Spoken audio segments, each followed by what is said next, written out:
Hi Stefan. Customer Experience. Dieser Begriff ist derzeit in aller Munde.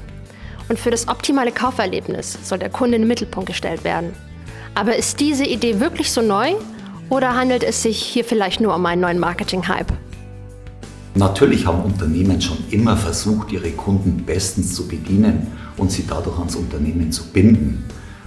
In der Vergangenheit wird das aber meistens von den einzelnen Bereichen getrennt betrieben. Das heißt, die Filiale hat sich optimiert, im Online-Shop wurde versucht, die Conversion Rate nach oben zu bringen, der Kundenservice hatte strenge Zielvorgaben zur Verbesserung und so weiter und so fort.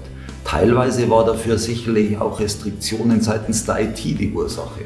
Heute ist das komplett anders. Es gilt, das nahtlose, übergreifende Kundenerlebnis an allen Touchpoints innerhalb und außerhalb des Unternehmens zu erreichen. Das ist schlichtweg die Erwartung unserer Kunden geworden. Ein durchgängiges, konsistentes Erlebnis, unabhängig davon, auf welchem Kanal er oder sie sich gerade bewegt. Und die Vielfalt der neuen Technologien macht es möglich. Und denkst du, dass sich durch die Corona-Krise etwas an dem kundenzentrischen Ansatz geändert hat? Ich denke nicht, dass die Pandemie an der Notwendigkeit des Fokus auf den Kunden grundlegend etwas geändert hat. Aber sie hat schon den Druck auf die Unternehmen erhöht, nun digitale Kanäle und Touchpoints oder auch Plattformen zu schaffen oder auszubauen. Ein einfaches Beispiel ist das kontaktlose Bezahlen. Das wurde quasi über Nacht flächendeckend eingeführt und, was wichtig ist, von den Konsumenten auch akzeptiert. Auch der Umgang mit persönlichen Daten hat sich verändert. Viele Kunden sind nun eher gewillt, diese preiszugeben, wenn sie einen klaren Nutzen und Mehrwert für sich selber oder für die Gesellschaft sehen. Nun unterstützt KPS ja viele große Unternehmen seit Jahren in der digitalen Transformation. Der neue kundenzentrische Ansatz erfordert sicher auch eine laufende Anpassung des Beratungsportfolios. Wie hat sich KPS eigentlich hier aufgestellt? Wir bauen unsere Expertise und unser Produktportfolio natürlich laufend aus. Der kundenzentrische Ansatz aus dem Handel spiegelt sich bei uns schon seit mehreren Jahren auch in der Zusammensetzung unserer Teams und unseres Produktportfolios wider. Es geht heute nicht mehr nur um E-Commerce und Content Management, es geht darum, übergreifende kundenzentrische Geschäftsprozesse durch eine sinnvolle Kombination aus Produkten und Technologien, und zwar für jedes Unternehmen individuell zu implementieren. Und das erfordert natürlich eine große Bandbreite an Beratungsleistungen, die wir über die letzten Jahre kontinuierlich ausgebaut haben. Unsere UX-Experten sorgen in jedem Projekt für die optimale individuelle Erfahrung des Kunden an jedem Touchpoint. Die Entwickler bauen dafür die entsprechenden Technologieplattformen.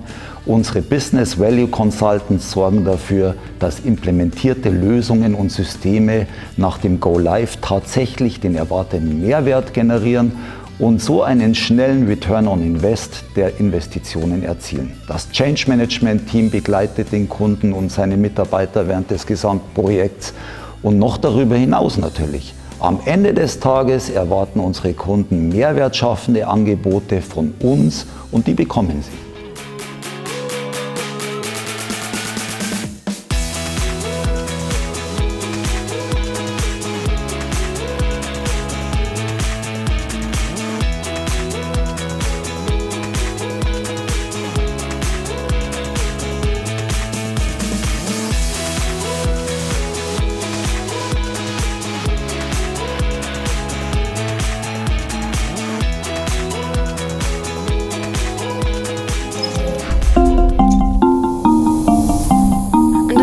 Stefan sprach vorhin von mehrwertschaffenden Angeboten. Kannst du uns hierüber ein wenig mehr erzählen? Ja klar. Wie Stefan erwähnt, ist ein nahtloses Kundenerlebnis über alle Touchpoints hinweg entscheidend. Und das heißt, dass man natürlich die Insights der Kunden auch auf dem Schirm haben muss. Das heißt, man muss ihre Bedürfnisse kennen, man muss verstehen, wie sie ticken, welchen Bedarf sie haben. Das ist aber nur ein Teil der Wahrheit. Auf der anderen Seite brauchen wir natürlich auch die Kenntnis über die eigenen Prozesse im Unternehmen, über die Strukturen, über die Organisation. Und deshalb ist unser Ansatz auch ganzheitlich vorzugehen. Wir sagen Ende zu Ende dazu. Das heißt, wir schauen vom Bedarf des Endkunden her uns die Prozesse einmal an und betrachten auch alle Touchpoints entlang der gesamten Journey, um einmal ein gesamtes Bild zu haben. Denn nur wenn wir dieses Bild auch kennen und haben, können wir eine nachhaltige Architektur schaffen und erfolgreich wirksame Touchpoints generieren. Und wie genau muss ich mir das vorstellen? Kannst du hier noch ein wenig mehr ins Detail gehen? Ja, gerne. Wie erwähnt, schauen wir uns die Prozesse einmal vollständig an oder besser gesagt die Journey einmal vollständig an. Und da kommt das interdisziplinäre Zusammenspiel unserer Berater zum Tragen. Das heißt, auf der einen Seite ist das Prozesswissen entscheidend, auf der anderen Seite das technologische Wissen und auch das Wissen über die Branche selbst, das heißt, wie die Kunden ticken, wie die Strukturen geschaffen sind. Und wir vereinen das in unseren Projekten, indem wir eben aus den verschiedenen Perspektiven da drauf schauen und auch Menschen im Projekt mit haben, die auf der einen Seite sehr technologisch erfahren sind und ihr Know-how einbringen, auf der anderen Seite eben auch diese Sicht auf die Prozesse mitbringen. Das heißt, dieses Prozesswissen, das da auch entstanden ist über die letzten Jahre in den vielen Projekten, die wir gemacht haben, ist in einer Form dokumentiert und auch technisch jederzeit abrufbar für uns. Und was verstehst du unter Best-Practice-Prozessen? Ja, wir sind der Meinung, dass ein wesentlicher Erfolgsfaktor in der digitalen Transformation die Geschwindigkeit ist. Und das geht eben nur, wenn ich Ready-to-Use-Elemente habe, auf die ich zurückgreifen kann, also in dem Fall die Prozesskomponenten oder die Prozessschritte.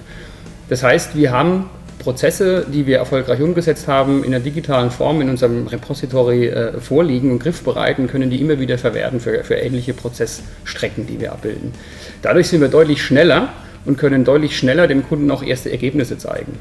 Und inzwischen sind wir sogar so weit, dass wir die Prozesse auch erlebbar machen. Ja, wir reden tagtäglich mit unseren Kunden über die Experience und es ist uns auch ein Anliegen, die Experience quasi in die Projekte mit einzubringen. Das, was wir modellieren und was wir an Prozessen in einer ersten Phase ausgestalten, bringen wir recht schnell zu einem ersten, wir nennen das Initial Release. Das heißt, wir haben ein Set aus Prozessen, die wir in ein erstes Release packen und dem Kunden darstellen. Und dafür haben wir jetzt seit einiger Zeit auch die Design Center hier in Dortmund, in denen wir zeigen können, was passiert denn im Backend, wenn ich einen Order-Management-Prozess anstoße. Das heißt, wir können hier auf großen Leinwänden den Kunden direkt zeigen, was im Backend passiert. Es ist also keine Blackbox mehr. Man sieht sofort den Effekt vorne raus und man erlebt regelrecht die Prozesse, die stattfinden. Und dann haben wir die Chance, gemeinsam mit dem Kunden Step by Step weiter das Ding zu gestalten und den echten Release dann daraus zu generieren. In our strategy, the customer is in the center of the strategy, right? Brands, developing our portfolio, but also the customer is in the center of everything we do. KPS is I have to say, I love to work with them. That's the reason, because they are 10 years with us. They started with a very small project 10 years ago, and every year they have more value in our organization.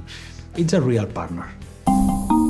Wir standen und stehen immer noch vor der großen Herausforderung, dass wir immer mehr Informationen über unsere Kunden erhalten, aber recht wenig damit machen. Und das war somit das Thema gewesen, dass wir gesagt haben, okay, wir brauchen dafür vernünftige Systeme, wir brauchen ein richtiges CRM-System, wir müssen noch stärker mit den Daten arbeiten. Und das ist eigentlich die Hauptzielsetzung von meinem Globus, nämlich die Stärkung der Kundenverwendung. Und da reden wir ganz klar nicht von Kundenbindung, sondern nur der Kunde kann sich an uns binden. Wir können nicht 2 Jahre planen und dann sagen, okay, wir gehen irgendwann in die Umsetzung, sondern das war für uns was sehr Elementares gewesen, weil wir eben wirklich gesagt haben, wir haben den ersten Meilenstein mit Mein Globus damals vollbracht und wir wollten auf jeden Fall sehr zeitnah den nächsten Meilenstein angeben. Das ist letztendlich das Ergebnis der einzelnen Mitspieler im Projekt und das hat gut funktioniert von beiden Seiten. Es ist eine Herausforderung, das Digitale und ein POS effektiv richtig zu verknüpfen und nicht nur so zu tun, als würde man. Also für uns ist ganz zentral, dass der Kunde im Zentrum ist. Die Zusammenarbeit mit der KPS war sehr erfolgreich. Die sehr komplexe Konzeptphase vom Projekt galt in einem ersten Schritt mal so abzubilden, dass sie nachher eigentlich in Software geschrieben werden kann. Hierfür konnten wir, wie gesagt, diese Rapid Prototype Methode einsetzen, die uns enorm viel Sicherheit gebracht hat im Projekt. Wir konnten nach dieser sehr, sehr intensiven Projektphase enorm gute User Stories eigentlich in unserem Backlog ausspielen und nachher sukzessive mit der Softwareentwicklung eigentlich starten. Ich bin der Meinung, dass wir mit der KPS zusammen hier ein wirklich ganz starkes Fundament geschaffen haben mit dieser Methode, um nachher auch wirklich in diesen 3/4 Jahren Softwareentwicklung in die richtige Richtung auch wirklich zu laufen. Antwerp is a very old company. We have been in electronics consumer business for more than 50 years now and more or less constantly growing over all these years, primarily platform for the B2B business. We have a lot of price agreements with our B2B customers. All of these are held in SAP ERP. So it was very important to synchronize the ERP solution with the prices in the internet platform. And this is of course customer-specific pricing as well. So we have all kind of customer agreements placed in there. Why we did choose Hybris in the first place was that you had a number of standard integrations in place there. So we could quite early have many of the processes where the e-com platform and SAP ERP solution needed to be connected.